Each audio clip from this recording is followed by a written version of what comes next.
Hello, friends. I'm not Jim Nance. I don't play him on TV, and I certainly don't want his mail, so please stop forwarding his mail to me.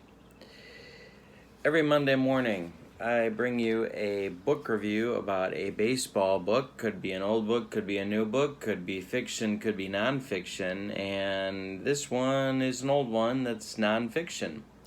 It's called Bless You Boys. It's by Sparky Anderson. It is a diary of sorts of the 1984 Tigers season, in which they went on to win not only the American League East, not only the American League pennant, but also the World Series over the San Diego Padres in 5 very anticlimactic games, Kurt Bavacqua notwithstanding. The book itself is copyright 1984. It's published by Contemporary Books. It is 231. The copy I have, there may be revised editions. This may not be the most up-to-date edition, but the copy that I have is 230 pages long. It has a team picture in the back. It stops in terms of the diary at game 151, I believe, when they clinch. Now I've got to look that up. And while I do it, I will tell you that there's not much here about the playoffs where they swept the Royals and then nearly swept. Yeah, game 151, September 18th, is where the diary entries stop. He does add a postscript about the season and mostly just a section thanking people for their good work in the front office. A lot of times in books like this, you'll get, it's so ghostwritten it doesn't even sound like the author, but this one isn't. He talks early in the book about using a tape recorder to record his thoughts. So somebody transcribed this. There are box scores next to each game for each day that he talks about. He also writes during the off days, and there's some interesting information there too about what he does in an off day, kind of how he approaches off days. This Tiger team had some adversity to go through that I did not appreciate before I read the book.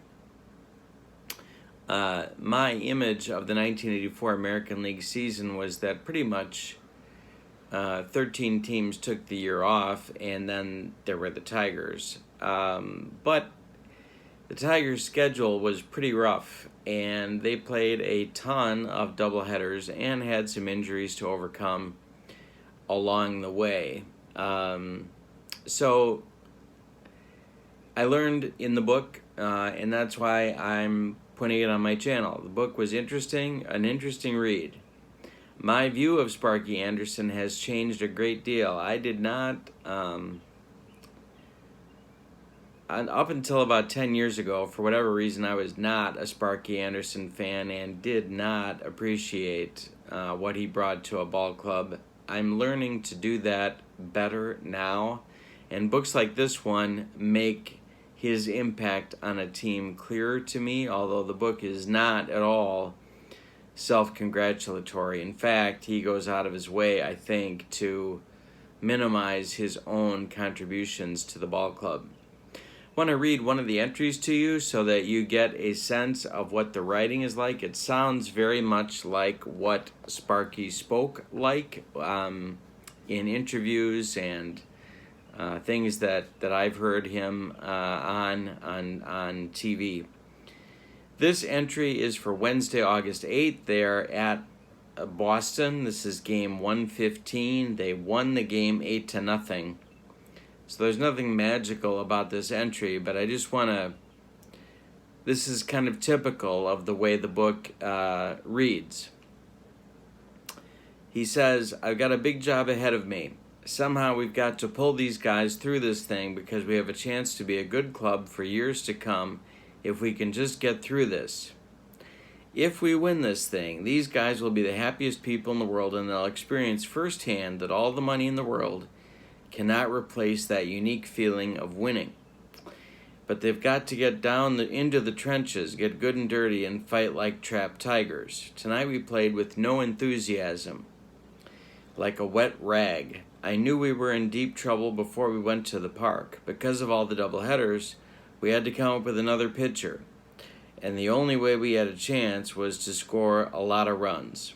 We didn't.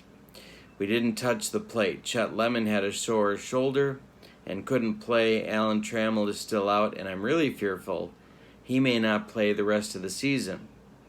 Thank God after next week's doubleheader with California, we only have single games the rest of the way.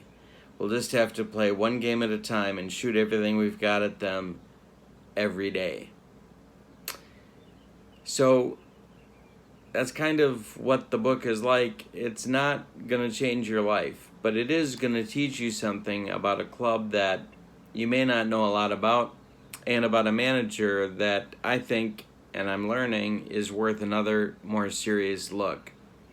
So the book is called Bless You Boys. It is a diary of the 1984 season, 231 pages, 330 pages plus a picture. There are pictures throughout the book. Here's the book, sort of the font of the book. So it will not be a lengthy read for you, but it is an interesting book, and you will learn something for sure about this ball club. I'm Kurt Bergland. Please subscribe to my channel for more baseball book reviews. I'll be back with another one next Monday. Thank you so much. Have a wonderful day. So long, everybody.